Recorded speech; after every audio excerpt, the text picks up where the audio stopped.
Alright, let's go. Two more of these to go. Anyways, hello everyone. It's me, Nexus, and I'm back with my second to last episode of the Thanksgiving break Godzilla reviews.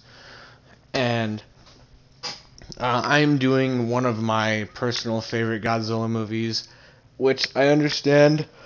Hold on. I understand why people don't necessarily like this movie, but I really enjoy it for some reason. I don't know why, whether it be the fact that it's so goofy, it's amazing, or just the fact that I grew up with watching this movie. But anyways, if you can't tell by the title, today I'm reviewing Godzilla Raids Again, the second movie in the Godzilla franchise, a direct sequel to 1954, and oh my god, does it kill the tone right away. It starts out...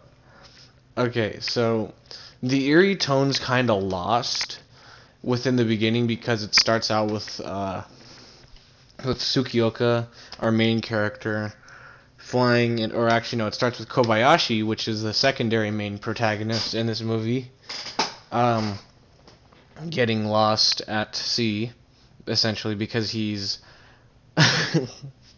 because he looks for fish for the Japanese fishing companies.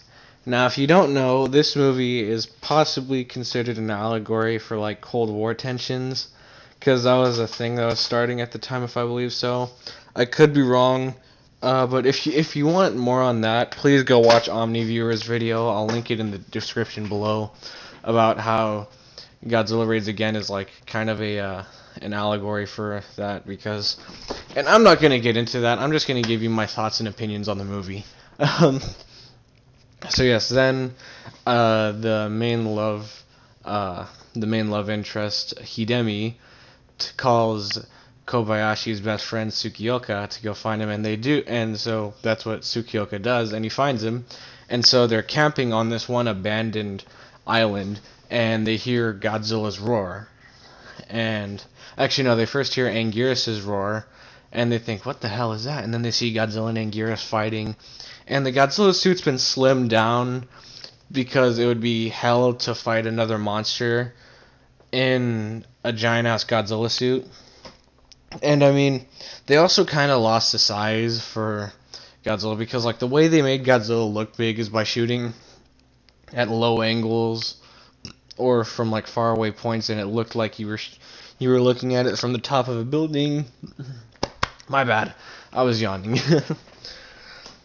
Okay, where was I? So yes, we see Godzilla and Anguirus in the first 10 minutes of the movie, and they fall into the ocean, and there's this burst of bubbling foam from the bottom. I don't know why they didn't kill each other underwater. It's got King Kong versus Godzilla syndrome, I'm telling you. That was stupid. Yes. So then they report it and they say, "Oh, we saw Godzilla and an Anguirus," and they give us a history lesson, and we don't really need it. And anyways, the guy who played Dr. Yamane is back, and he has a brief cameo, and he shows us footage of the original Godzilla, which was cool, I guess. So then they say, okay, listen, we think we can't kill this Godzilla, and we feared this from the beginning, and another Godzilla is going to show up. And that's exactly what happened. If you remember my 1954 review, basically they said, oh, we fear that there may be another Godzilla that will show up soon. And that's exactly what happened. And they say that Godzilla has something against lights because they believe that he might have it might trigger a memory or something like that against the atomic bombs, because I guess Godzilla has PTSD. And that it could also lead Anguirus away, so they say, we can induce a blackout. And then there's a scene where it shows Osaka at night. And I saw this one hold on. Headset issues.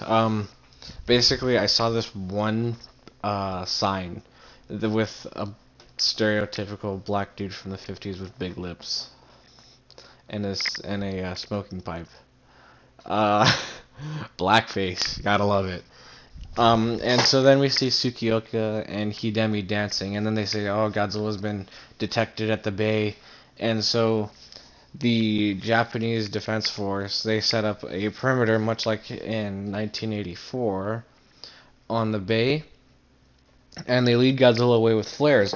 But then we cut to a prison truck. Now this prison truck is very important because these prisoners are basically the catalyst for Osaka being destroyed. How? Because their dumbasses run into a propane factory in a truck after escaping the prison vehicle, and it causes a huge fire. It lures Godzilla towards them, and it also lures Anguirus towards it, and the two fight, and it's one of the goofiest fights ever because something went wrong with the cameras, and instead of reshooting the footage, they kept it in because I think Eiji Tsuburaya thought that it was good. Don't know how, and I think someone in recent years actually re-edited the movie to where he like slowed down the footage and it made it look much better because it just doesn't look realistic. I mean, that's what I'd expect from like okay, even though they're big monsters, that's what I'd expect from like a monster fight is like fast like scratching and punching and shit and like explosions everywhere. Then again, that's more like a Dragon Ball Z fight. So yeah, enjoy that. Fuck, dude. Okay, if you're a Godzilla fan and you're watching this, can you please comment down below if I'm right about someone like slowing down the footage in Godzilla Raids Again? I really appreciate it. I'll pin your comment. Wow, I sound desperate now. And there's also like, okay, so first, the prison truck goes into the propane factory, lures Godzilla and Anguirus, they fight, and then the Japanese Three Stooges, which are a bunch of prisoners, they get out of there and they start running from Godzilla. They end up dying because Godzilla and Anguirus fall into like this water tunnel and they go into a subway station and it gets flooded and they die. The end. The reason why Osaka is now destroyed is dead. So I mean that's cool. Anyways, even though Anguirus turns out to be like a really good opponent against Godzilla, Godzilla still beats his ass. And I'm sorry for the shit fighters gameplay. Holy shit. Yeah, Godzilla still beats Anguirus' ass. And basically what Godzilla does is he bites Anguirus in the back of the neck. Then Anguirus like dies, or he falls down and like from exhaustion, and then Godzilla blasts him with his atomic breath, which I don't know why Godzilla doesn't use more in this fight. But yeah, he burns Anguirus a lot. He burns Anguirus to death, and that's it. There goes Anguirus. So then it's like this time of peace, and they also talk about Kobayashi getting married, and I mean, I guess he's into Hidemi, which is Tsukioka's love interest. So I guess there's like a love triangle going on there because I could have sworn there was like a second girl in there that I didn't know about that I thought there was. Holy shit. Oh my god. I do apologize for my retardation. Yeah. Anyways, then there's like this time of peace. We see one of the actors from Godzilla 1954, played by a different character. He was one of the guys that died in the beginning, and if you know, you know.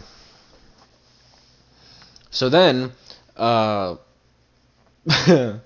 then the Japanese so the fishing company that Kobayashi works for, they start looking for Godzilla with the Japanese Air Defense Force because Tsukioka is friends with a few people from the Japanese Air Defense Force, and so Tsukioka locates Godzilla, and it's the dumbest shot ever. It looks like one of my toys of Godzilla that I had when I was younger. It was like a bootleg Godzilla toy that my cousin got me.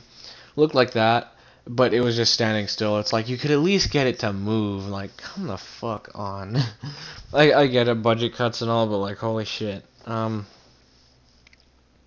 so they devise a plan to attack Godzilla, and Kobayashi is trying to distract Godzilla, and Godzilla decides, you know what, I've had enough of your bullshit after Kobayashi dives at Godzilla a few times, and Godzilla blasts his plane with his atomic breath, and his plane goes flying into a mountain and causes an avalanche. That's when Tsukioka gets the idea, hey, we can cause an avalanche after. He's like, oh no, my best friend's dead. It's like, no one gives a shit.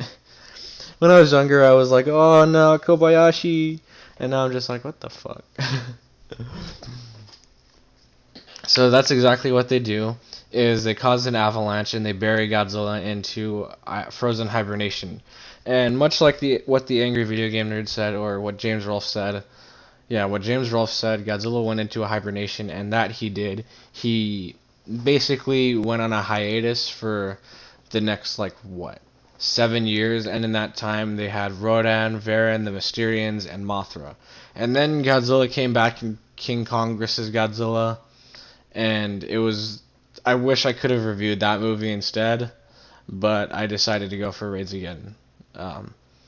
Although, if I ever do get the chance to do something like this again, which I more than likely will for Christmas break and review the rest of the Godzilla movies that I like, I will for sure do that. Holy shit. Yeah, so they close Godzilla off, Kobayashi gets mourned, and that's the end of the movie. So, what do I give this movie? 5 out of 10. I don't like this movie anymore, honestly. I used to like it, which is why it's kind of special to me.